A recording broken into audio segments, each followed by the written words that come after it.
Blouse stitch பண்ணுறது கூட பரவாயில்லைங்க. ஆனால் இந்த ஹூக் ஸ்டிச் பண்ண தான் 1/2 அன் ஹவர் கிட்ட ஆயிடுது அப்படின்னு ஃபீல் பண்ணுறீங்களா?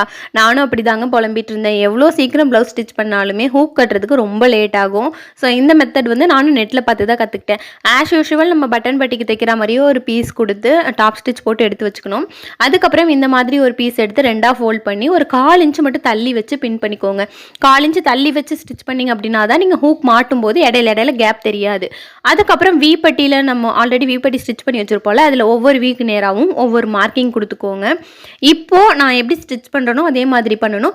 பக்கத்தில் லாக் ஸ்டிச் போடணும். அதாவது ஒவ்வொரு மார்க்கிங்லையும் பக்கத்தில் அந்த ஹூக்கோட அந்த தலைப்பகுதி இருக்குல்ல, அந்த பெண்டு மாதிரி வரும்ல, அது உள்ளே போகிற அளவுக்கு அந்த கேப் இருந்தால் போதும். இந்த மாதிரி ஸ்டிச் பண்ண அப்புறமா நம்ம அந்த தைச்சிருந்தாலும் அந்த குட்டி கேப் கொடுத்து அந்த கேப்புக்குள்ளார இன்செர்ட் பண்ணணும். இந்த மாதிரி இன்செர்ட் பண்ணி திருப்பிட்டிங்க அப்படின்னா இன்விசிபிளாக ஊக்கு வந்து உள்ளே போயிடும். பார்க்குறதுக்கும் அவ்வளோ நீட்டாக இருக்கும். இது எவ்வளோ இழுத்து பார்த்தாலும் பிடுங்கிட்டுலாம் வரதில்லை. நான் செக் பண்ணி பார்த்துட்டு நான் கஸ்டமர்லாம் யூஸ் பண்ணி ரிவ்யூ கேட்டுட்டு தான் நான் இதை வந்து வீடியோவாகவே போடுறேன். ரொம்ப ஈஸியாக இருக்குது. வித்தின் 5 மினிட்ஸில் வந்து ஃபோல்ட் பண்ணி ஸ்டிச் பண்ணி கொடுத்துடலாம். ஈஸியாக தான் இருக்குது. நானுமே என்னுடைய ப்ளவுஸுக்கு ஸ்டிச் பண்ணி யூஸ் பண்ணி பார்த்தேன். ரொம்பவே நல்லா தான் இருக்குது. கண்டிப்பாக வந்து கஷ்டப்பட்டு கையில் ஸ்டிச் பண்ணாமல் இந்த மெத்தட் யூஸ் பண்ணலாம். ட்ரை பண்ணி பாருங்கள்.